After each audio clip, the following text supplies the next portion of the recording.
planet, what I was asked to talk about, it was that I have to talk about the treatment of heavy defects using autogenous bone graft from intraoral sites. And I'm going to show you some of our results, some of our experience, and some of our long-term results. Everybody knows we are dentists, and we have sometimes some limitation in the reconstruction situation in the mouth when we see such a heavy defect, especially in the aesthetical area.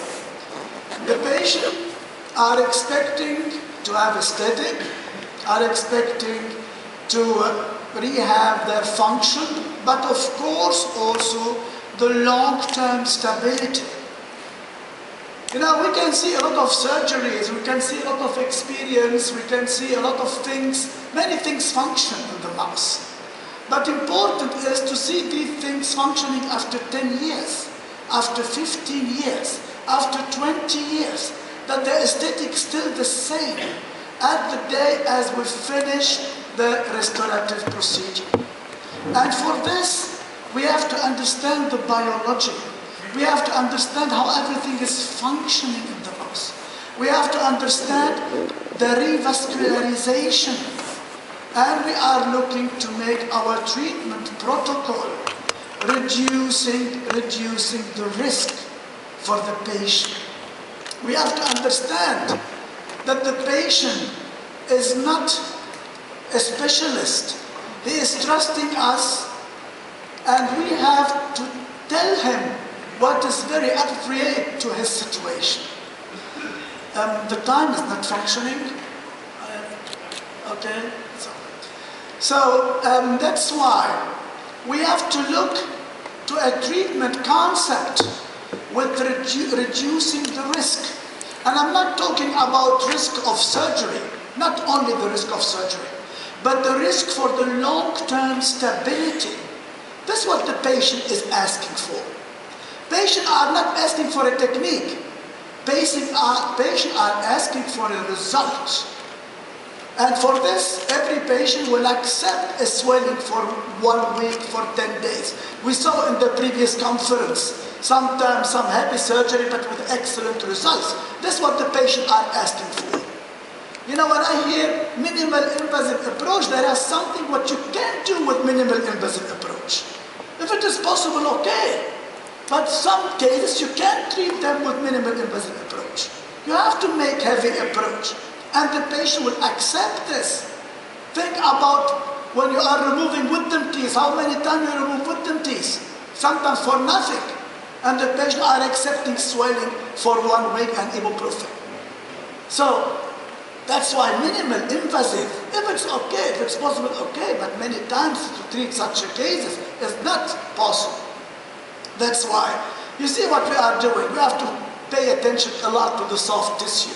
Soft tissue augmentation and vertical bone augmentation, it's a must, especially in the aesthetical area. To reduce the risk, you must have good soft tissue quality.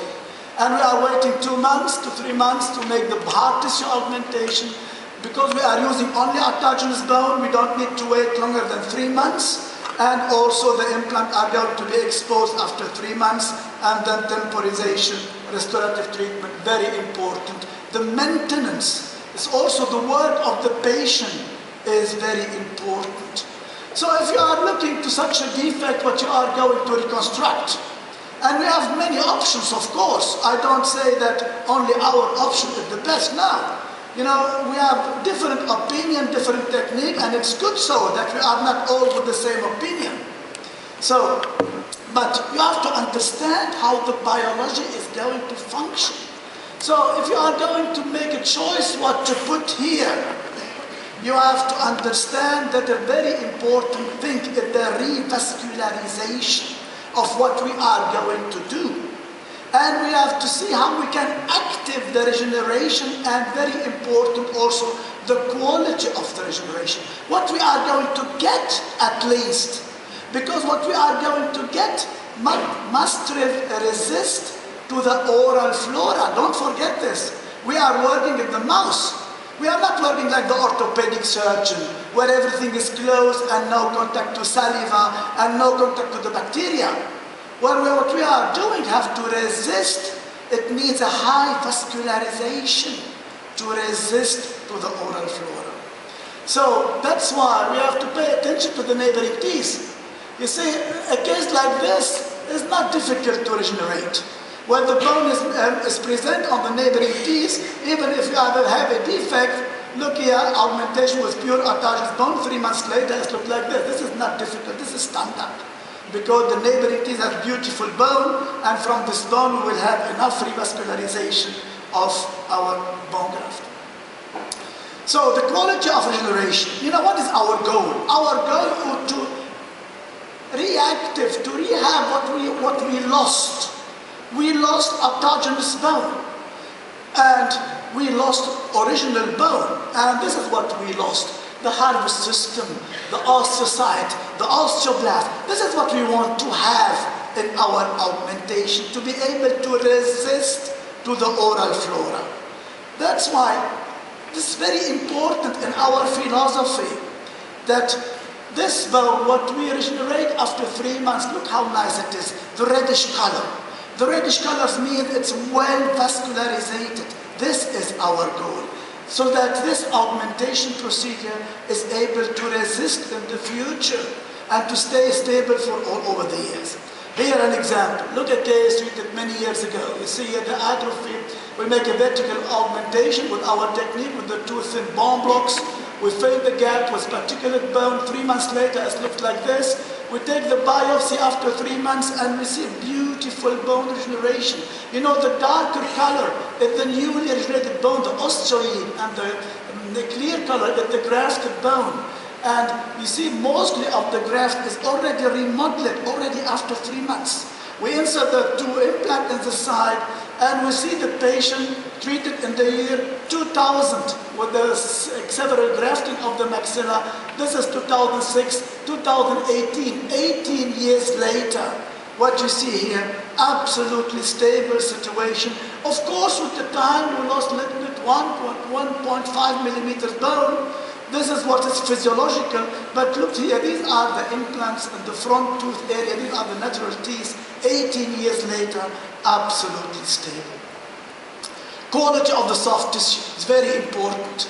You see here a case bad treated with biomaterials, and look, the patient is going to lose the implant and the neighboring teeth. We will never do simultaneously bone augmentation in this situation. It's an infected site and very bad soft tissue quality, high risk. I don't say that it never functions, it can function, but it's high risk. Why to take the risk? That's why, first of all, what we are going to do with the extraction, the photodynamic decontamination and the reconstruction of the soft tissue, we have to improve the quality of the soft tissue before we make the bone grafting procedure. So you see, after the reconstruction with the pediculated flap from the palate, a technique what we have published in the year 2000, and changing the quality of the soft tissue. Now look how it looks like after 2 months. Starting here, arriving here. Now we have much better soft tissue. And so we will be able to make our bone grafting procedure. And this bone is going to be harvested from the retromolar area, which is our standard area to harvest bone from the mandible. So you see the two thin blocks on the buccal and palatal plate, in between particulate bone chips. And look how it looks like after 3 months, and look to this higher magnification, which is typical for autogenous bone. What you see here, this area in higher magnification, look to the hundreds and hundreds of blood vessels going to our graft. This is what autogenous is able to do. This is the reparation procedure, what we call it, reparation. This is our body is planned like this. You know, when you have cells who are going to die, because many of these cells of the graft are going to die, but through the death, we have expression of BMP's expression, we are activating the regeneration. This is something what you will never see by using blocks of allograft or something like this, already after 3 months. And so it was possible to reach such a definitive restoration in this patient. Look how it looks like, and with the beautiful bone grafted here and here, to remember where we start in this case. So we are trusting only autogenous bone in such a crystal augmentation. We are using only autogenous bone. It doesn't mean that biomaterial are bad. I'm not telling you this. We are using biomaterial, for example, for sinus graft, of course, because here whatever you will use, it will function quite good if you follow the protocol. But for the crystal bone augmentation, we trust only autogenous bone in our technique because of the reproducible results. This is something very important. And you know, with autogenous bone, no immune reaction. The body doesn't feel that there is something foreign coming here. It is its own products. And you are activating a lot of BMPs. It costs nothing, is also very important. When if you think how much money you have to invest today in different materials, but of course also no sponsor for autogenous bone. And we have very beautiful results, long-term stability in such cases. You see a case treated since more than 14, 15 years. Look at the defect here, retromolar area augmentation, at the same time also augmentation of the soft tissue to protect. Oh, what happened here?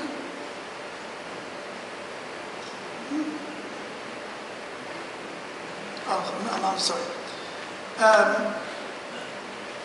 So, many times we make the soft tissue augmentation simultaneously with the bone augmentation. We see the case in 2001.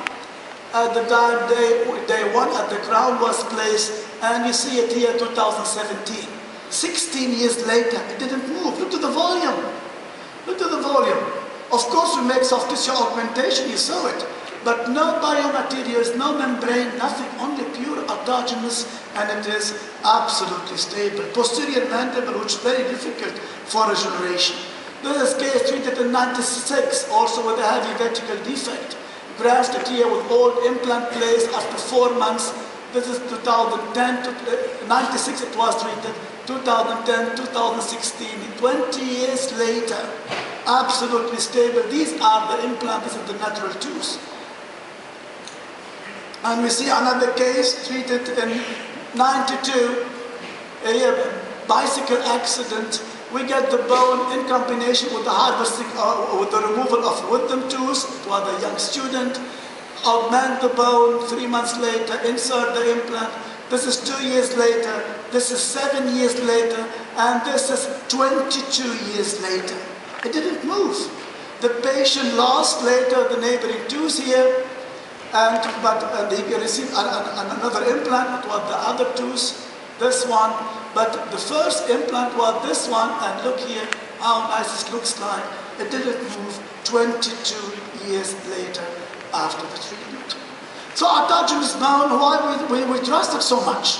Because we have different possibilities of healing. We have some cells who can survive, not too much. Now about 10 to 15%, depending which technique you are using. We have the mineral, but also we have the BMPs. The BMPs who are presented in autogenous bone, and we have the additional BMPs, bone morphogenic proteins, who are going to be expressed at the time with the cell death. You know, some of the cells are going to die, and with the dying, they are activating the reparation process. So you need some cells who are going to die, and this you don't have it with biomaterials. Biomaterial is already dead. You know, there is nothing, and that's why the biomaterial are only the scaffold. So that's why there is a difference between the two materials. Even if it, at the beginning it looks quite well, so especially in block form, xenograft or allograft in block form, don't trust what you see in the first year. Look how it's going to be after 2 or 3 years. Because due to the bad vascularization, and this is important, that's what I told you at the beginning, the revascularization is very important. If your augmentation material, even if it looks macroscopically quite well. If you have bad vascularization, you will have a sick vessel after a couple of years, and you will have it much worse than at the beginning. And the problem is, if you have a complication, you are producing a very bad recipient site for further augmentation. This is also a problem. If you have a complication with biomaterial and it didn't function, it will, as like this situation, young lady, 26 years old, and look how it looks like here. It was grafted with beef and pork, and it failed. And you see the habit defect. This is very difficult to retreat because the recipient side has now a very bad regeneration possibilities, and you need sometimes more than one augmentation to be able to have such a result. Here you see the situation 12 years after the treatment. What about minimal invasive augmentation with autogenous bone? You know, we have also talked, because this is also possible, minimal invasive augmentation. Autogenous bone doesn't mean always to remove a heavy and a big block. You see, sometimes we can go with a trephine inside. If you have a wide socket, we go with a trephine to get this beautiful bone core, what we call carota. And this bone, look at this defect. Big part of the buccal bone is missing. We don't need here to use a block or something like that. We can graft it with this beautiful carota. Look at the defect. The implant must be inside the bony contours. It's very important that this technique function. And we are going to use this bone core here. It is fixed and compressed with screws against the implant surface. And 3 months later, look how nice this looks like. Starting here, arriving here with a minimal invasive approach with bone harvested locally, you see the result. And these people here showed also in their study that this bone core has excellent quality of regeneration. Another case where all the buccal bone is missing. Look here, we go with the trephine to get this beautiful bone core. We insert the implant. It must be inside the bony contour for the vascular supply, and the primary stabilization of the graft is also a must. Here the bone core pressed with the 2 screws 3 months later, and here in the results.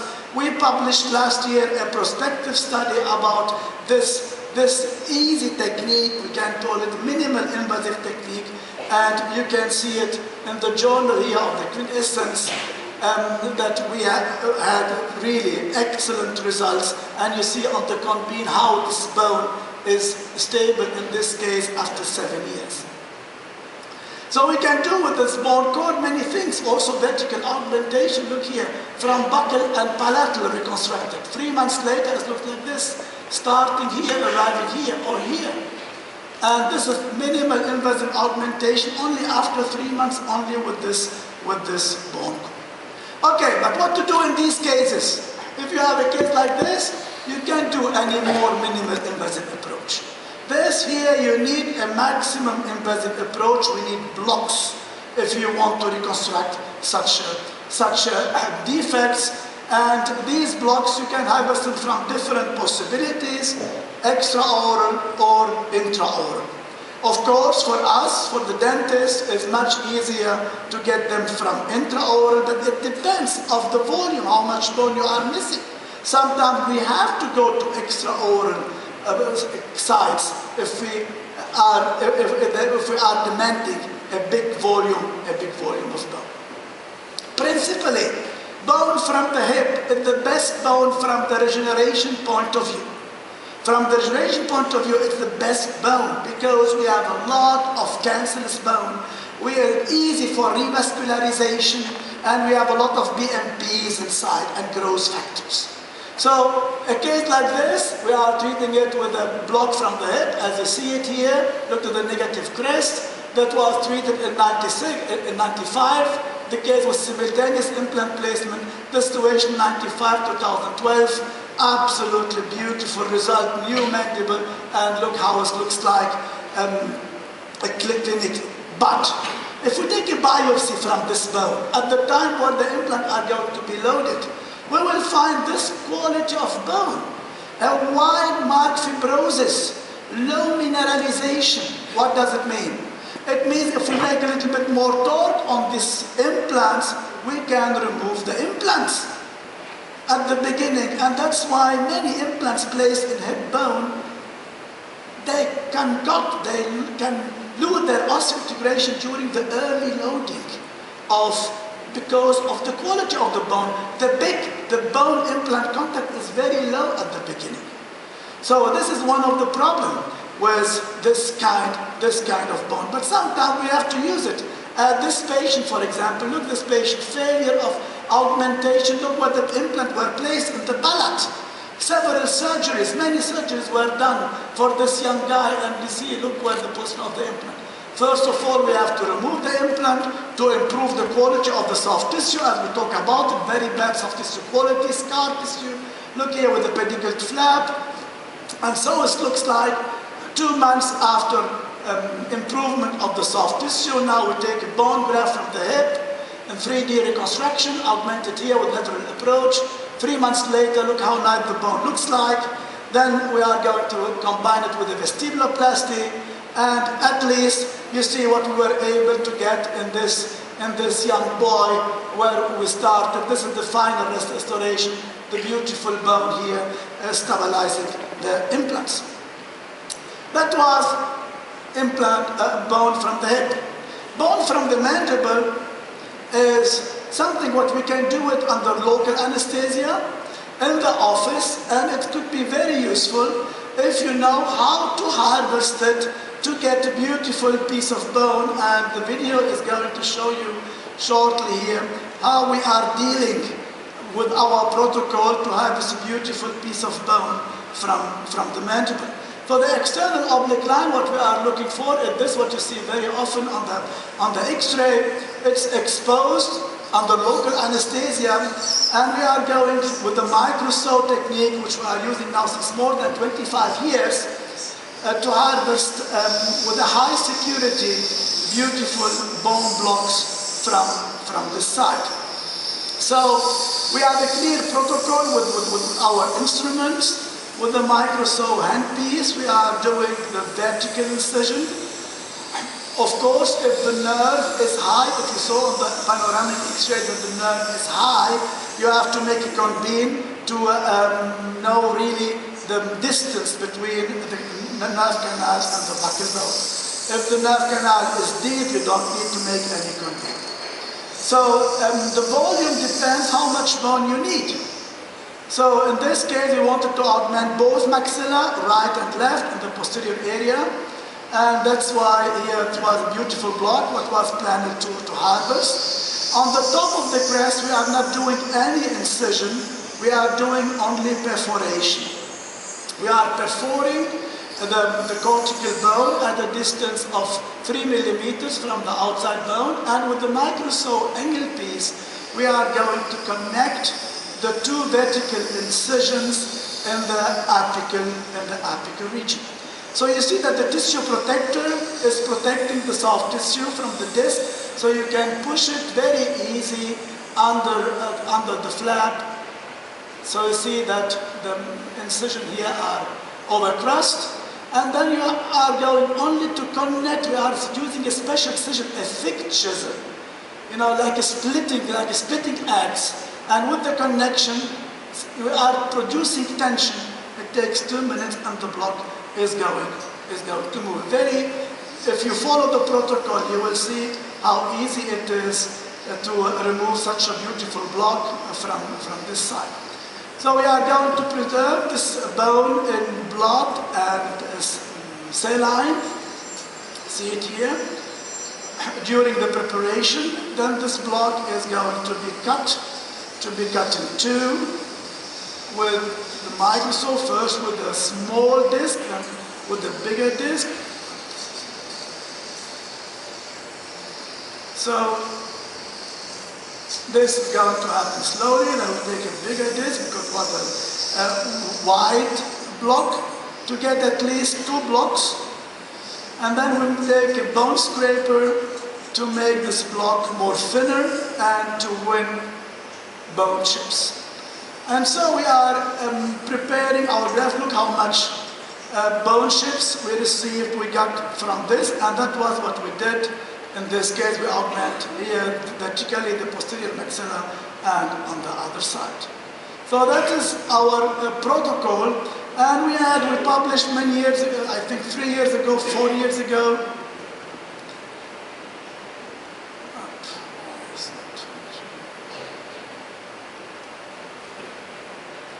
So, we published a prospective study in 2015 in the JOMI on 3,875 harvested blocks from the retromolar area. And this publication received 3 years ago the Glennie Award, and that's why I have the photo here of Steve Eckert, what I told you at the beginning, Stefan. And receiving the prize for the study showing a very low complication rate on more than 3,800 harvested blocks. But these blocks harvested from the retromolar area are mostly thick cortical bone. And thick cortical bone is difficult for the revascularization. So look at this bone, 3-4 millimeters cortical. And we talk about it at the beginning that revascularization is very important. And sometimes everybody who is working with such blocks remember the situation when you go to drill inside this bone after 4, 5, or 6 months. You see that this bone is not bleeding. It's a white bone sometimes.